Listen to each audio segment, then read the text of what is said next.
नमस्कार साथियों, आज मैं आपको कहानी सुनाता हूँ एक अनोखे वीर पुत्र की, जिसका नाम था छत्रपति शिवाजी महाराज। सन 1627 ईस्वी में पूरे भारत पर मुगल साम्राज्य का आधिपत्य था। उत्तर में शाहजहां तो बीजापुर में सुल्तान मोहम्मद आदिल शाह और गोलकुंडा में सुल्तान अब्दुल्ला कुतुब शाह। डेक्कन के सुल्तान सेना के लिए हमेशा मुस्लिम अफसरों को ही प्राथमिकता देते थे। बंदरगाहों पर पुर्तगालियों का कब्जा था और थल मार्ग पर मुगलों का अधिकार। इसलिए उत्तरी अफ्रीका और मध्य एशिया से मुस्लिम अधिकारियों को ला पाना मुमकिन नहीं था और डेक्कन के सुल्तानों को हिंदू अधिकारी नियुक्त करने पड़ते थे। आदिल शाह की सेना में एक मराठा सेना अध्यक्ष था जिसका नाम था शाहजी भोंसले। शाहजी सेना के उच्च पद पर आसीन था। सन 1630 में महाराष्ट्र में जुन्नर के समीप शिवनेरी के किले में उनके और जीजाबाई के यहाँ एक पुत्र का जन्म हुआ। स्थानीय देवी शिवाय के नाम पर पुत्र का नामकरण हुआ, जो आगे चलकर छत्रपति शिवाजी के नाम से विश्वविख्यात हुए।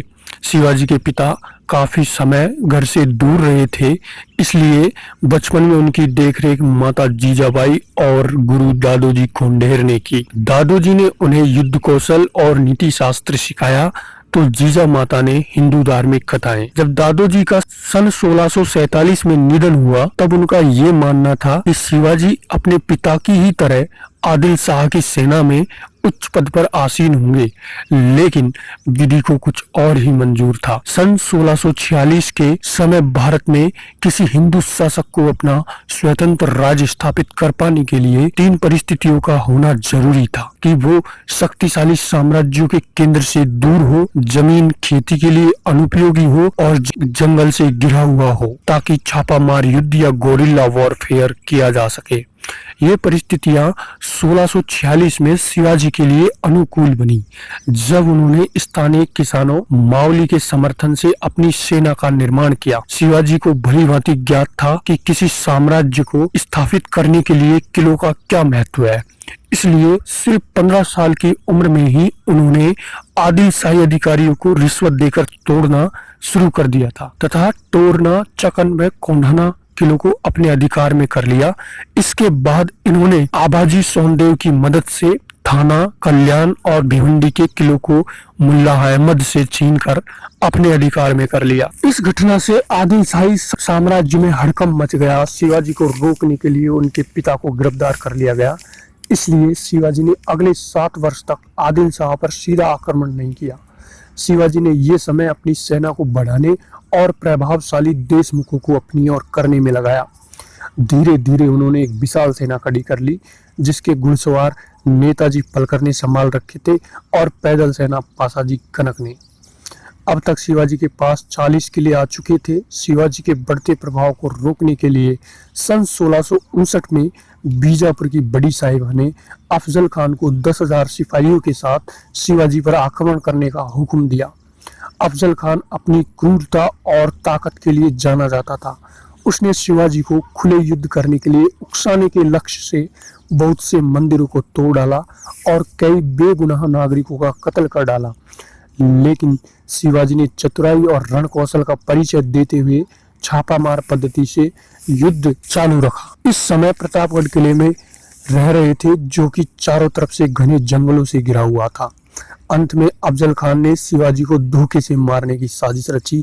उसने शिवाजी को मिलने का न्योता भेजा। जब वो मिले, अफजल खान ने अपने मजबूत पकड़ में शिवाजी को दबाकर मार डालने का प्रयास किया।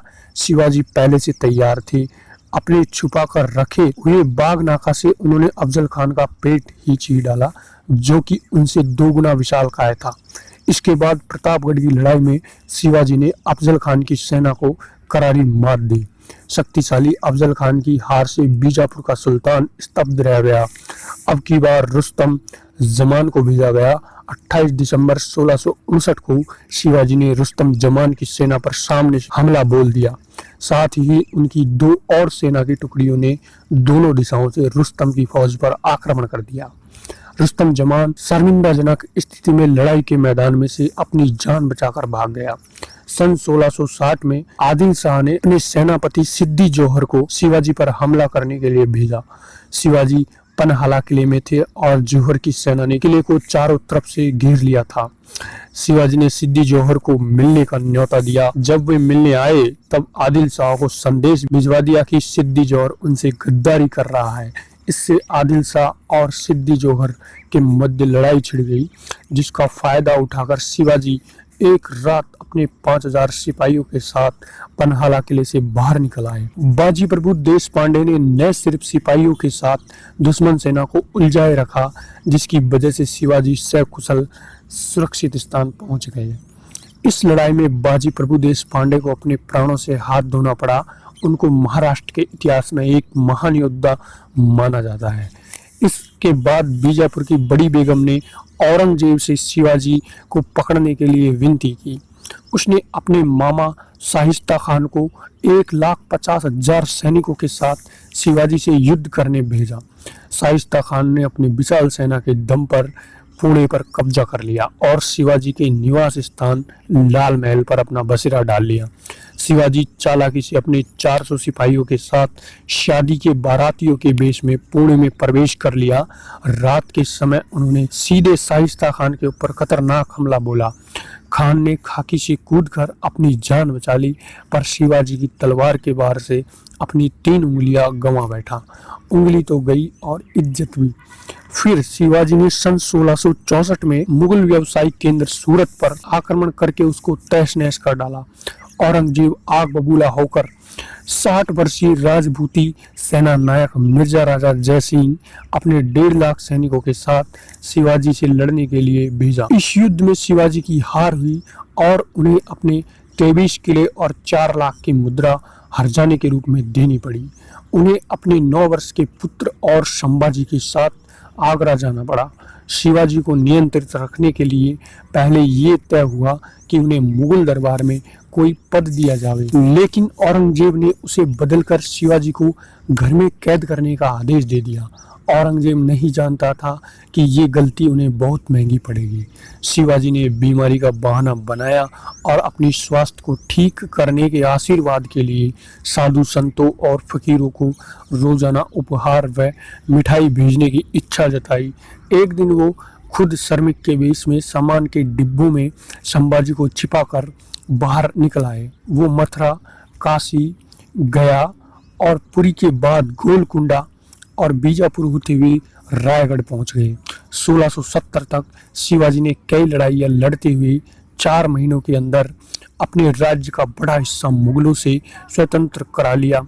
सन 1671 से 1674 तक औरंगजेब ने भरसक प्रयास किया कि शिवाजी को अपने अधीन कर ले, लेकिन वो बुरी तरह से असफल हुआ। उसने अपने उत्तम योद्धाओं जैसे दाऊद खान और मोहब्बत खान को शिवाजी से लड़ने भेजा, लेकिन सबको मुंह की खानी पड़ी। इसके साथ ही सन 1672 में अली आदिल शाह की मृत्यु हो गई और बीजापुर सल्तनत की स्थिति में चला गया। आखिर वो दिन आ ही गया जब गग्गा भट्ट ने 6 जून 1664 को पूरे उत्सव नुमा वातावरण में हिंदू परंपराओं के साथ शिवाजी का राज्याभिषेक किया। वो मराठा के राजा बने और कई सदियों के अंतराल बाद हिंदू रीतियों, तिलक, जनेऊ और वेदों के उच्चारण के बीच किसी राजा का राज्याभिषेक संपन्न हुआ। शिवाजी की महानता सिर्फ उनकी बहादुरी और युद्ध कौशल में ही नहीं थी, वो एक योग्य प्रशासक भी थे। उन्होंने धर्म के आधार पर कभी किसी के साथ पक्षपात नहीं किया। उनके कई अधिकारी, यहाँ तक कि उनके व्यक्तिगत अंगरक्षकों में कुछ मुसलमान भी थे। उन्होंने कभी किसी नारी का निरादर नहीं किया, यहाँ तक कि युद्ध में हारे हुए दुश्मनों की स्त्रियों को भी सम्मान सहित वापस भेज देते थे। गोरिल्ला युद्ध, किलों का उपयोग और नवसेना का निर्माण भारत में पहली बार शिवाजी ने किया। उन्होंने 4 किलो तथा 2000 सैनिकों से शुरुआत की थी और उनकी मृत्यु के समय तक ये गिनती 300 किलो एवं 1 लाख सैनिकों की हो गई थी। मार्च 1680 में शिवाजी का स्वास्थ्य खराब हो गया। तेज बुखार और पेचिश के चलते 5 अप्रैल 1680 को 52 साल की छोटी उम्र में इनका स्वर्गवास हो गया। औरंगजेब ने सोचा शिवाजी की मृत्यु के बाद मराठा राज्य खत्म हो जाएगा, लेकिन ऐसा हुआ नहीं। पहले उनके पुत्र संभाजी ने और उनके बाद छत्रपति राजा राम ने मराठा शासन की बागडोर संभाली। औरंगजेब को करीब 25 सालों तक मराठाओं के साथ युद्ध लड़ना पड़ा, जिसकी वजह से वो अपनी मृत्यु के समय तक पूरी तरह से बर्बाद हो चुका था।